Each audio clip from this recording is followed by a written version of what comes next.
Hey everyone, I'm trying Binging with Babish's Car Panini Challenge, and we're going to start out with a gin and tonic because that's going to help.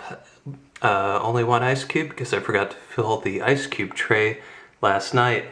So Peter Griffin made a car panini using bread, sausage, Reese's peanut butter cups, Doritos, and a Cadbury egg. And it seems like Peter's error was mixing cloyingly sweet with disgustingly cheap and greasy, so we're going to try and make things a little more savory and sophisticated.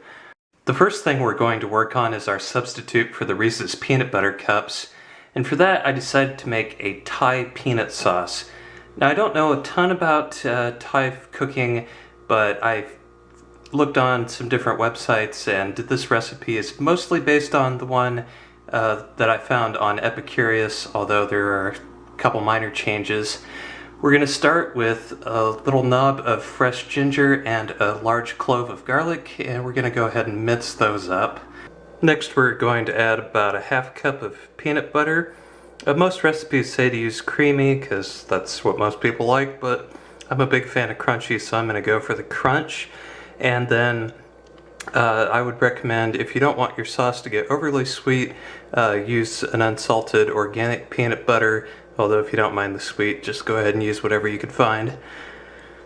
Next we're going to add about 2 tablespoons of soy sauce, a splash of rice vinegar, and about a tablespoon of freshly squeezed lime juice. Now, I'm just kind of eyeballing all these measurements because I don't have a tripod, so I'm just holding my camera in one hand. Go ahead and add about a teaspoon of brown sugar, a pinch of cayenne pepper in case the lime juice didn't burn the cut on your finger enough, and then add about a 1/3 cup of water. I'm not sure how much that was, but you know, who cares. Oh, and don't forget to discard your lime husk in your gin and tonic. Go ahead and mix your peanut sauce together. A lot of recipes call for doing this in the blender, but I kind of like the chunky texture of the little bits of peanut and ginger and garlic, so I'm going to leave it the way it is. Maybe put a little too much water in there, but we'll see.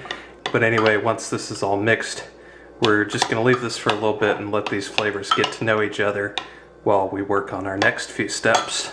So while those Thai flavors are winning friends and influencing peanuts, we'll move on to the meat part of our dish.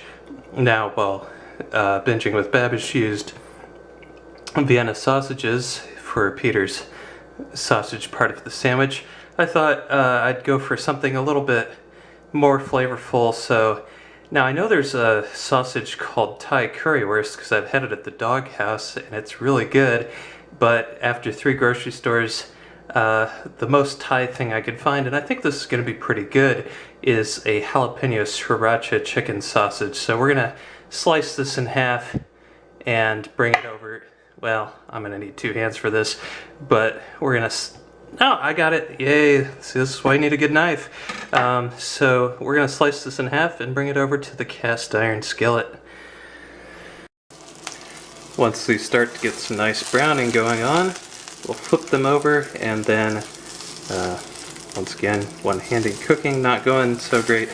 We'll flip them over and then get started on the bread once the other sides are done.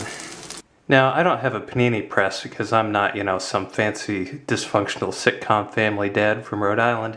So I'm going to treat this more like a grilled cheese sandwich. So we're going to take a couple slices of bread and liberally spread them with butter on one side. Next, we're going to slice some cheddar cheese. I slice these pretty thin because I'm just going to go wild and put them on both pieces of bread. I don't know, it seems a little decadent, but then again, it's not nearly as over the top as what Peter did. My thinking here is for the Doritos, the essence is 2 things, cheesiness and crunch. So this will take care of the cheese part. Now for the crunch, I'm going to try something I haven't done before and sprinkle a little bit of panko breadcrumbs over the top of this. We'll see how this turns out. I think it could be pretty good.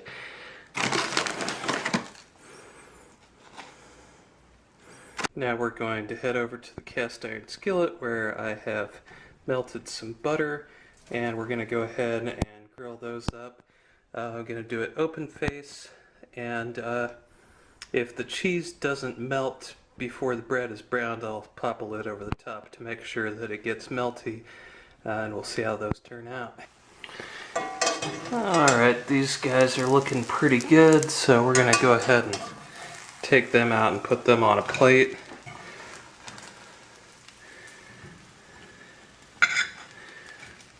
Now the Cadbury cream eggs seemed like it would be the hardest part to figure out a substitute for, but then I realized, well duh, just use an egg.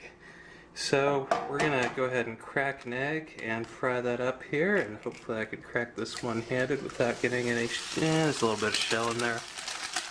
But anyway, I am far from an expert with cooking eggs, so I'm just going to fry this puppy up over hard in a lot of butter. That's what I like to do. And then, if you don't have much of an egg game and you want to take it up a notch, instead of hitting this with salt, go ahead and do it up with some of your favorite seasoning mix, or whatever appeals to you. So I'm going to use a little Penzeys Southwest seasoning, big fan of Penzeys spices, and that's going to add a lot of flavor to that. Alright, I think we're ready to plate up our masterpiece. So we've got our bread, and now I'm going to go ahead and lay the sausage on there. I'm going to put the pretty side up. Normally I'd put the flat side down for stability, but you know. Now we're going to drizzle some of our Thai peanut sauce over the top. See if this is any good. Let's go ahead and put a nice helping on there. And then we'll go ahead and throw our fried egg on top of that mess. Oh, that looks pretty good. Alright, there's a cross section of our car panini turned into a sausage, egg, and peanut sauce grilled cheese. So really that actually provides a pretty nice cross section. Only thing wrong with this picture is that my gin and tonic is pretty much empty. So I guess the only thing left to do is take a bite. Okay, that's actually pretty good, and got some nice cheesiness there. Sausage and egg are good. Not quite sure how well the Thai peanut sauce fits in there, but I think it might have some potential. And actually the panko breadcrumbs are a nice touch, because you've got crisp, crusty outer layer of bread, then you got more crunch on the inside from the panko, so it's 4 layers of crunch in there with some nice salt and protein. So I think this has potential. I think there's just one thing missing.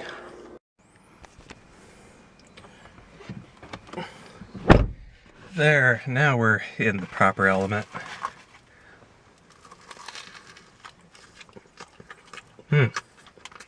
Second bite better than the first. So, that is my version of the car panini for the Binging with Babish car panini challenge, or whatever it's called. If you found this video and want to see more from me, I don't have a lot of stuff online, but I like talking about blues music. You can see more of that on my Facebook page at facebook.com/bluespower919.